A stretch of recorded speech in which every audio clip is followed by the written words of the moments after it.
जय हिंद साथियों, कैसे हैं आप सभी लोग। आई होप आप लोग अच्छे होंगे, स्वस्थ होंगे, मस्त होंगे और अपनी पढ़ाई भी अच्छे से कर रहे होंगे। तो एक बार फिर से स्वागत है आपके अपने चैनल रोली क्लासेस में। हम फिर से हाजिर हैं एक नई सीरीज़ के साथ, जिसमें हम यूपी ट्रिपल एससी एनएम से रिलेटेड सभी क्वेश्चंस को सॉल्व कराएंगे। तो आप सभी लोग जोश और जुनून के साथ जुड़ जाइए और सभी लोगों को शेयर कर दीजिए। तो आज ही शानदार और बेहतरीन कंटेंट के साथ हम फिर से हाजिर हैं। तो आइए बिना समय गंवाए इस क्लास को स्टार्ट करते हैं। आज की क्लास का पहला क्वेश्चन आपकी स्क्रीन पे ये रहा। आप लोग पढ़िए और आंसर कीजिए और अपनी तैयारी को चेक कीजिए कि आप लोगों की तैयारी कैसी चल रही है। पहला क्वेश्चन है, कितनी जनसंख्या पर एक आंगनबाड़ी होती है। आपको बताना है कि कितनी जनसंख्या पर एक आंगनबाड़ी होती है। Option A 1000, option B 3000, option C 5000, option D 10,000। आपको बताना है कि कितनी जनसंख्या पर एक आंगनबाड़ी होती है। सबसे पहले आप ये बताइए कि आंगनबाड़ी जो कार्यकर्ता होती है उनकी नियुक्ति किसके द्वारा होती है। तो आईसीडीएस के तहत आंगनबाड़ी कार्यकर्ताओं की नियुक्ति होती है। Integrated child development scheme. जो आंगनबाड़ी कार्यकर्ता होती हैं उनका 4 महीने का प्रशिक्षण होता है। कितने महीने, कभी कभी इसे पूछ लिया जाता है कि जो आंगनबाड़ी कार्यकर्ता होते हैं उनका प्रशिक्षण कितने महीने का होता है। तो 4 महीने का आंगनबाड़ी कार्यकर्ता का प्रशिक्षण होता है और ये आईसीडीएस के तहत नियुक्त होती हैं। किसके से? तो आप लोग ये बताएंगे आईसीडीएस का गठन कब हुआ था। आप लोग कमेंट करके बताएंगे कि आईसीडीएस का गठन कब हुआ था। तो इस क्वेश्चन का राइट आंसर है option A. Right answer option A, 1000। कितनी जनसंख्या पे? तो आंगनबाड़ी 1000 की जनसंख्या पे कार्य करती हैं। मोस्ट इंपॉर्टेंट क्वेश्चन है और जितने भी मैंने बताए इससे रिलेटेड वो सभी मोस्ट हैं। चलिए नेक्स्ट क्वेश्चन की तरफ। नेक्स्ट क्वेश्चन आप ये रहा, आप लोग पढ़िए और आंसर कीजिए। क्वेश्चन है, भारत में निम्नलिखित में से कौन से प्रथम संदर्भन इकाई फर्स्ट रेफरल यूनिट के रूप में कार्य करते हैं। और आज की जो सीरीज है वो हेल्थ प्रमोशन से संबंधित है। आज की सीरीज हेल्थ सेंटर मैनेजमेंट से संबंधित है। किससे? हेल्थ सेंटर मैनेजमेंट से, एचसीएम से। तो ध्यान रखेंगे, बहुत ध्यान से क्वेश्चन को पढ़ेंगे फिर आंसर करेंगे। भारत में निम्नलिखित में से कौन से प्रथम संदर्भन इकाई फर्स्ट रेफरल यूनिट के रूप में कार्य करते हैं। ऑप्शन ए उपकेंद्र, जिसको सब सेंटर बोलते हैं। ऑप्शन बी प्राथमिक स्वास्थ्य केंद्र। ऑप्शन सी सामुदायिक स्वास्थ्य केंद्र। ऑप्शन डी क्षेत्रीय अस्पताल। तो आपको बताना है कि फर्स्ट रेफरल यूनिट के रूप में कौन कार्य करते हैं।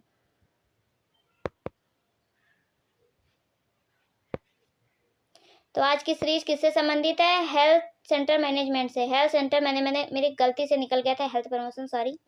हेल्थ सेंटर मैनेजमेंट से रिलेटेड आज के क्वेश्चन है। तो इस क्वेश्चन का राइट आंसर है option C. Right answer option C, सामुदायिक स्वास्थ्य केंद्र, जिसे हम क्या कहते हैं? CHC, community health centre. तो फर्स्ट रेफरल यूनिट के रूप में कौन कार्य करता है? सामुदायिक स्वास्थ्य केंद्र। याद रखिएगा, बहुत बार ये क्वेश्चन आया है एग्जाम में। नेक्स्ट क्वेश्चन आपकी स्क्रीन पे ये रहा, आप लोग पढ़िए और आंसर कीजिए। क्वेश्चन है, आशा का पूरा नाम है। आशा का पूरा नाम है। Option A accredited social health worker. Option B accredited social health activist. Option C associated social health activist. Option D activist social health provider. Asha का फुल फॉर्म आपको बताना है। तो आशा की नियुक्ति एनआरएचएम के तहत होती है। किसके तहत होती है? तो आशा की नियुक्ति किसके तहत होती है? एनआरएचएम के तहत। National rural health mission. National rural health mission के तहत आशा की नियुक्ति होती है और आशा भी 1000 की जनसंख्या पर ही वर्क करती हैं। कितनी जनसंख्या पर? 1000 की जनसंख्या पर आशा वर्क करती हैं और ये उसी गांव की होती हैं जहां पे ये वर्क कर रही हैं और इनकी एज 25 से लेकर के 45 साल की होती है। मतलब इसके बीच में जो होती हैं वही लोग वर्क करती हैं। तो आपको बताना है कि आशा का फुल फॉर्म क्या है। तो इस क्वेश्चन का राइट आंसर है option B. Right answer option B, accredited social health activist. आपसे कई बार पूछा जाता है कि आशा की नियुक्ति किसके द्वारा हुई है, तो एनआरएचएम के तहत हुई है। ध्यान रखेंगे, नेशनल रूरल हेल्थ मिशन के तहत हुई है और ये कितनी जनसंख्या पे कार्य करती हैं? तो ये 1000 की जनसंख्या पे कार्य करती हैं। तो right answer option B. Next question आपकी स्क्रीन पे ये रहा।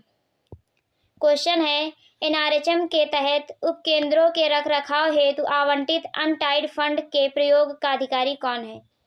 एनआरएचएम के तहत उपकेंद्रों के रखरखाव हेतु आवंटित अनटाइड फंड के प्रयोग का अधिकारी कौन है।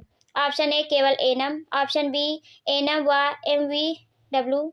ऑप्शन सी एनम व एलएचवी। ऑप्शन डी एनम एवं सरपंच। आपको बताना है कि एनआरएचएम के तहत उपकेंद्रों के रख रखाव हेतु आवंटित अनटाइड फंड के प्रयोग का अधिकारी कौन है।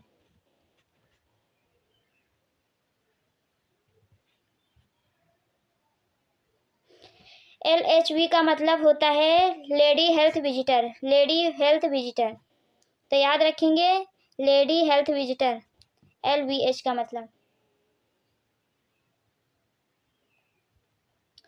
तो इस क्वेश्चन का राइट आंसर है option D, right answer option D, NM एवं सरपंच, एनएम एवं सरपंच, तो right answer option D, right answer option D.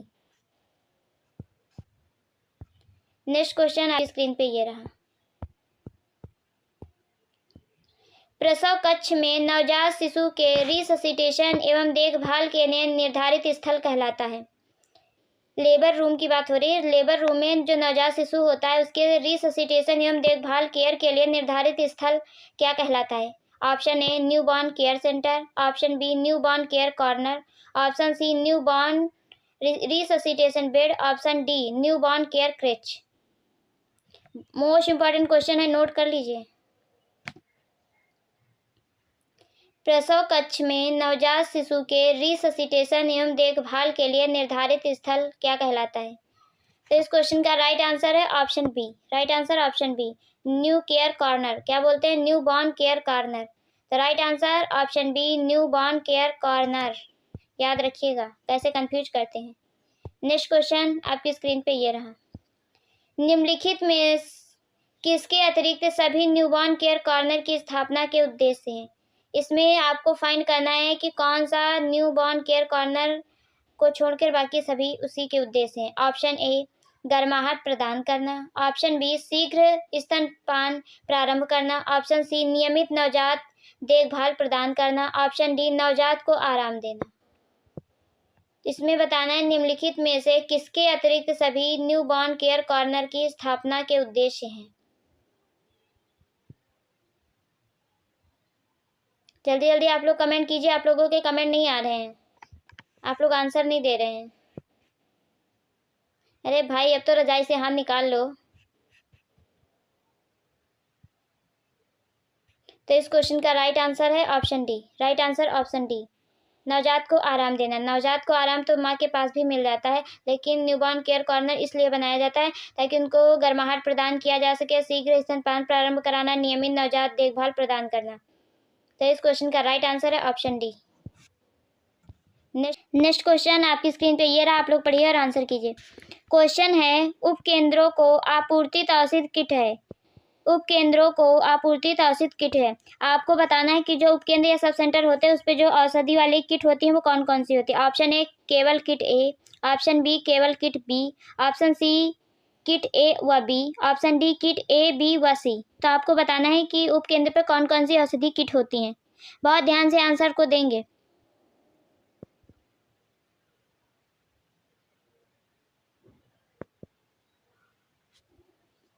तो सबसे पहले हम आपको बता दें कि जो किट ए होती है उसमें कौन सी टैबलेट होती है और किट बी में कौन कौन सी टैबलेट होती है, क्योंकि कभी कभी आपसे क्वेश्चन पूछ लेता है कि किट ए में कौन सी टैबलेट नहीं होती या कौन सी होती, इस तरह से पूछता है। तो आप लोग नोट कर लीजिए ताकि आगे आपको दिक्कत ना हो इस क्वेश्चन के लिए।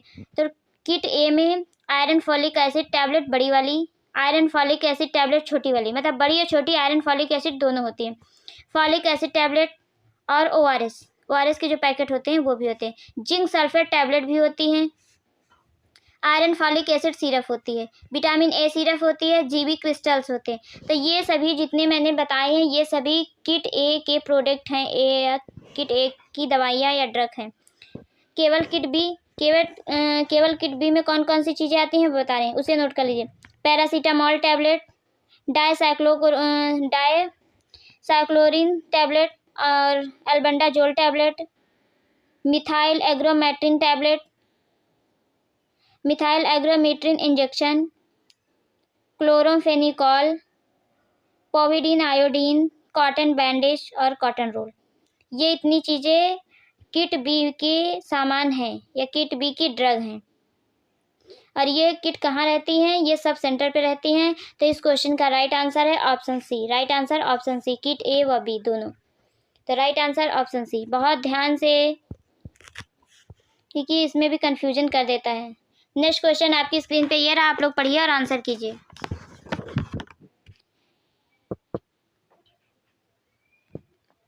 क्वेश्चन है, निम्नलिखित में से कौन उपकेंद्र का प्रभारी होता है? आपको सब सेंटर का प्रभारी बताना है कि निम्नलिखित में से कौन उपकेंद्र का प्रभारी होता है। ऑप्शन ए महिला स्वास्थ्य कार्यकर्ता, ऑप्शन बी पुरुष स्वास्थ्य कार्यकर्ता, ऑप्शन सी महिला स्वास्थ्य दर्शिका, ऑप्शन डी पीएचसी पर कार्यरत चिकित्सक। क्वेश्चन कह रहा है निम्नलिखित में से कौन उपकेंद्र का प्रभारी होता है, आपको बताना है।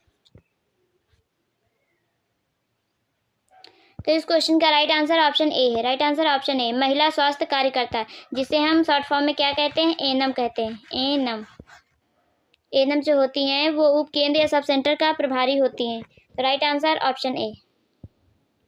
नेक्स्ट क्वेश्चन आपकी स्क्रीन पे ये रहा। क्वेश्चन है, महिला स्वास्थ्य कार्यकर्ता द्वारा घर घर सर्वे किया जाता है। महिला स्वास्थ्य कार्यकर्ता द्वारा घर घर सर्वे कब किया जाता है? ऑप्शन ए प्रतिवर्ष जनवरी माह में, ऑप्शन बी प्रतिवर्ष अप्रैल माह में, ऑप्शन सी प्रति 2 वर्ष पर जुलाई माह में, ऑप्शन डी प्रति 2 वर्ष पर दिसंबर माह में। तो आपको बताना है महिला स्वास्थ्य कार्यकर्ता द्वारा घर घर सर्वे कब किया जाता है। आप तो जल्दी जल्दी आंसर कीजिए।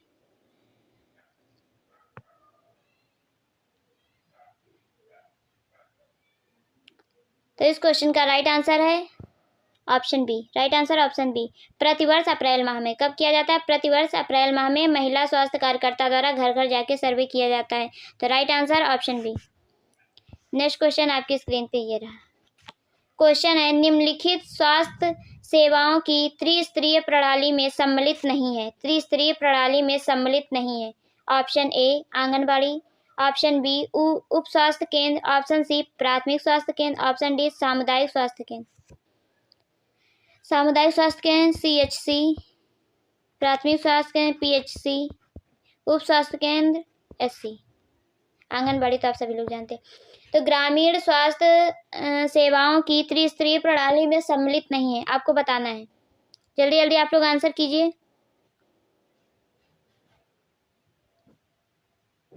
तो इस क्वेश्चन का राइट आंसर है option A anganwadi. Right answer option A anganwadi. CSC PSC और एससी ये तीनों एक साथ हैं और इसका आंगनबाड़ी अलग है। तो right answer option A. Next question आपकी स्क्रीन पे ये रहा। भारतीय जन स्वास्थ्य मानकों के अनुसार उपकेंद्र का निर्मित क्षेत्रफल कितना होना चाहिए? क्वेश्चन नोट कर लीजिए, पूछ सकता है आपसे एग्जाम में, क्योंकि कुछ टिपिकल क्वेश्चन ऐसे जरूर पूछता है, क्षेत्रफल से, जनसंख्या से, या फिर वहाँ की मातृ मृत्यु दर, इन्फेंट मृत्यु, ये सब चीज़ें पूछ लेता है। तो आपको बताना है भारतीय जन स्वास्थ्य मानकों के अनुसार उपकेंद्र का निर्मित क्षेत्रफल कितना होना चाहिए।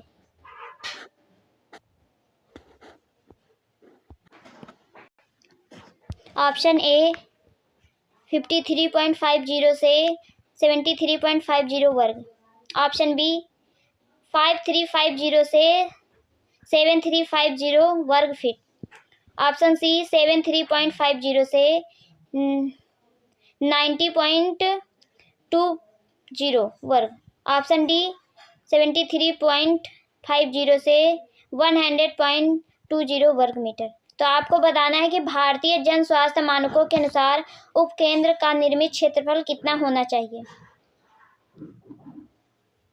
तो इस क्वेश्चन का राइट आंसर ऑप्शन डी है। राइट आंसर ऑप्शन डी है। ये डेटा आप नोट कर लीजिए। नेक्स्ट क्वेश्चन आपकी स्क्रीन पे ये रहा। क्वेश्चन है, निम्नलिखित राष्ट्रीय कार्यक्रमों में कौन सा गैर संक्रामक रोग कार्यक्रम नहीं है। आपको बताना है कि निम्नलिखित राष्ट्रीय कार्यक्रमों में से कौन सा गैर संक्रामक रोग कार्यक्रम नहीं है, आपको फाइंड करना है। ऑप्शन ए राष्ट्रीय अंधता नियंत्रण कार्यक्रम, ऑप्शन बी राष्ट्रीय मानसिक स्वास्थ्य कार्यक्रम, ऑप्शन सी राष्ट्रीय एड्स नियंत्रण कार्यक्रम, ऑप्शन डी राष्ट्रीय आयोडीन अल्पता विकार नियंत्रण कार्यक्रम। जल्दी जल्दी आंसर कीजिए।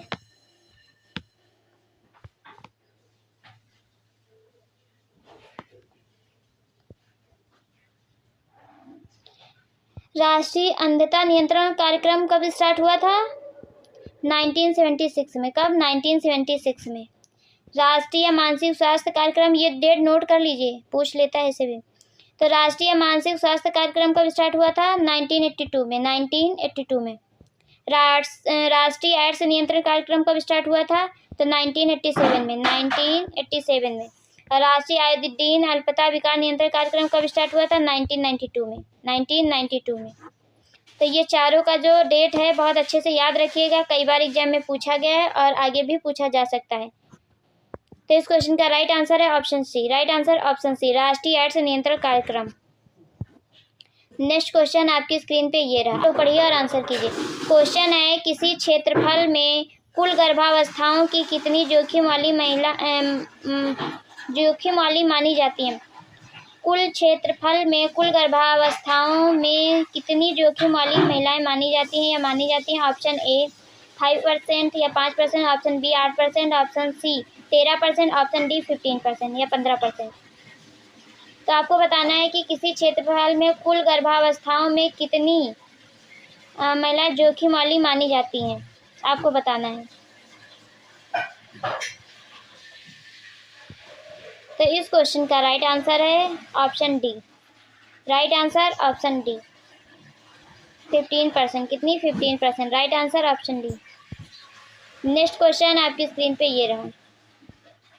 क्वेश्चन है, किसी उपकेंद्र की जनसंख्या 7000 एवं जन्म दर 30/1000 है तो उस क्षेत्र में गर्भवती महिलाओं की संभावित संख्या होगी।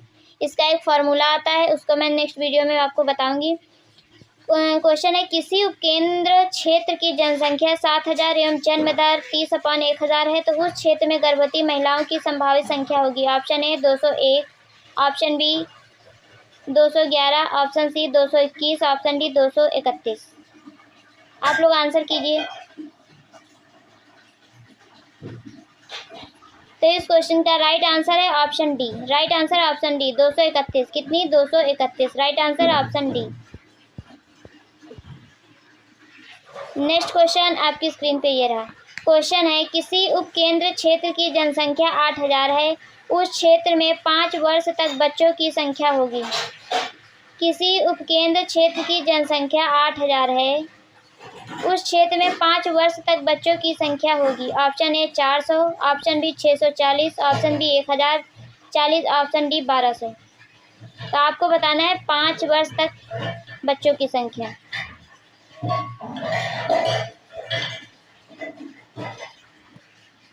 असामान्यतः जो उपकेंद्र का फॉर्मूला है वो क्या है? मैदानी क्षेत्र में कितनी जनसंख्या होनी चाहिए? 5000 होनी चाहिए। और पहाड़ी इलाके में कितनी जनसंख्या होनी चाहिए? 3000 होनी चाहिए। इस फार्मूले पे क्वेश्चन आते हैं कि उपकेंद्र का जो गठन होता है या स्थापना होती है वो कितनी जनसंख्या पे? तो मैदानी क्षेत्र में 5000 पे, और जो पहाड़ी आदिवासी क्षेत्र होते हैं वहाँ 3000 पे। तो इस क्वेश्चन के अकॉर्डिंग इसका राइट आंसर ऑप्शन सी है। Right answer option C, 1040। यदि उपकेंद्र क्षेत्र की जनसंख्या 8000 है तो उस क्षेत्र में 5 वर्ष तक के बच्चों की संख्या क्या होगी? 1040। Right answer option C. Next question आपकी स्क्रीन पे ये रहा। क्वेश्चन है, सब सेंटर द्वारा प्रदान की जाने वाली सेवाएं लाभार्थियों को कब व किस प्रकार उपलब्ध हो पाएंगी, यह प्रदर्शित करने वाली योजना कहलाती है। सब सेंटर द्वारा प्रदान की जाने वाली सेवाएं लाभार्थियों को कब व किस प्रकार उपलब्ध हो पाएंगी, यह प्रदर्शित करने वाली योजनाएं कहलाती हैं। Option A service plan, option B action plan, option C activity plan, option D rotation plan. तो आपको बताना है कि कौन सी योजना कहलाती है।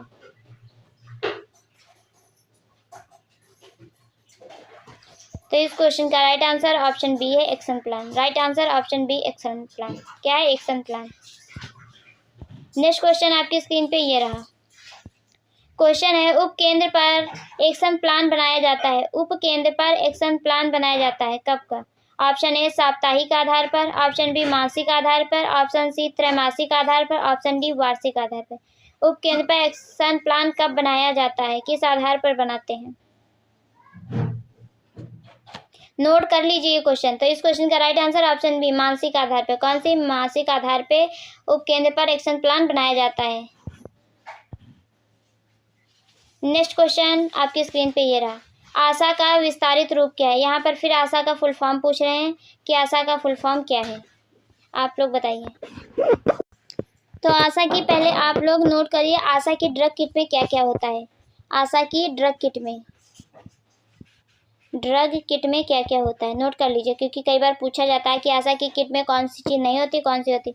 तो क्या क्या रहता है, आयरन फॉलिक एसिड टैबलेट, बड़ी व छोटी दोनों होती हैं, folic acid tablet, paracetamol tablet, chloroquine tablet, pregnancy जांच kit, disposable lancet, zinc tablet, GB pen, digital thermometer, salt machine, oral contraceptive pills, iron syrup, dicyclomine tablet, कांच की स्लाइड, ओआरएस के पैकेट, पोविडिन आयोडीन मलहम, cotton bandage, Nirodh, emergency पिल।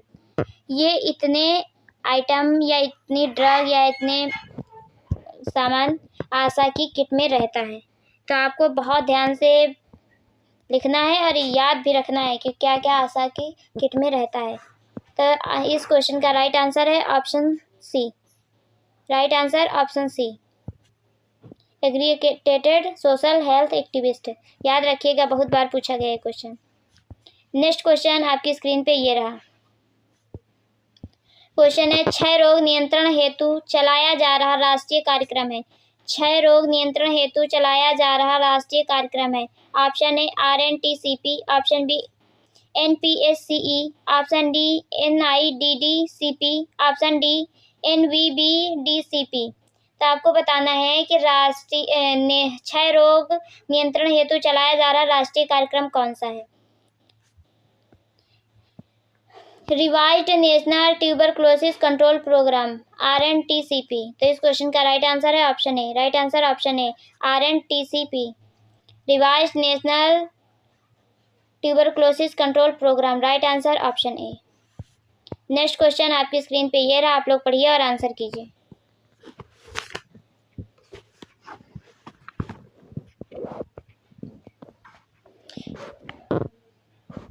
Question है, निम्नलिखित राष्ट्रीय कार्यक्रमों में कौन सा एक उन्मूलन कार्यक्रम है।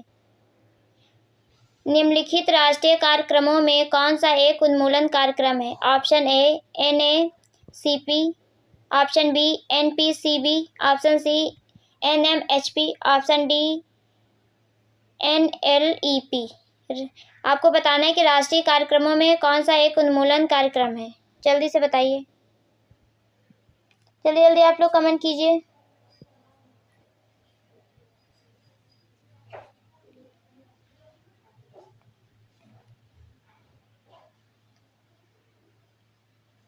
बताइए इस क्वेश्चन का राइट आंसर क्या है।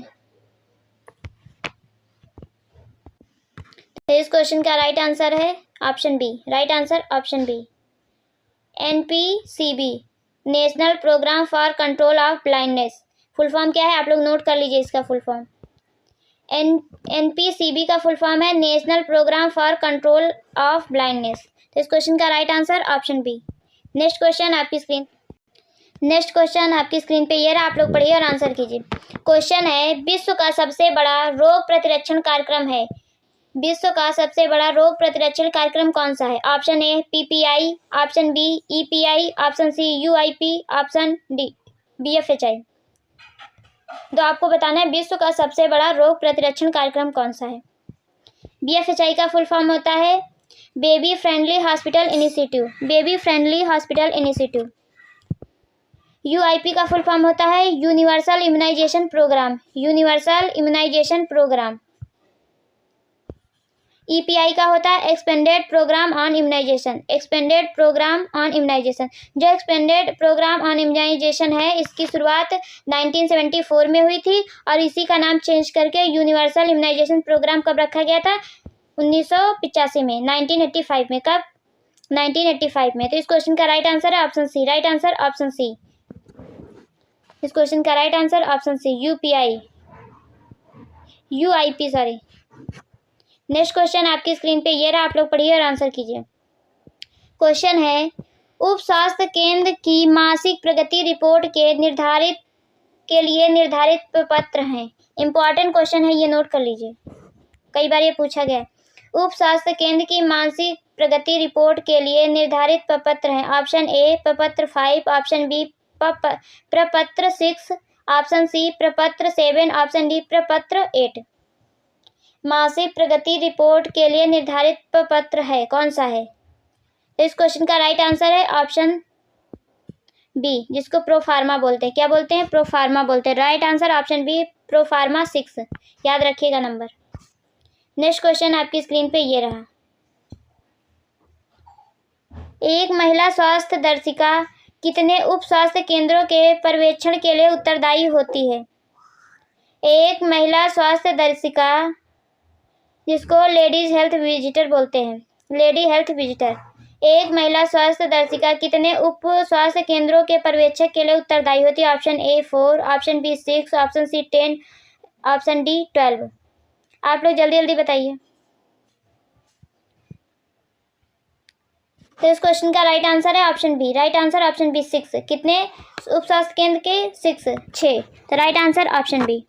तो आप सभी लोग बताएंगे कि 23 क्वेश्चंस में आपका स्कोर क्या रहा। मैं वेट करूंगी। वीडियो अच्छी लगी हो तो लाइक कीजिए, शेयर कीजिए, चैनल को सब्सक्राइब कीजिए। मिलते हैं नेक्स्ट वीडियो में। तब तक के लिए bye bye, take care, thank you so much. अपना ध्यान रखिए, ख्याल रखिए, मस्त रहिए, एंजॉय कीजिए और साथ में पढ़ाई भी कीजिए।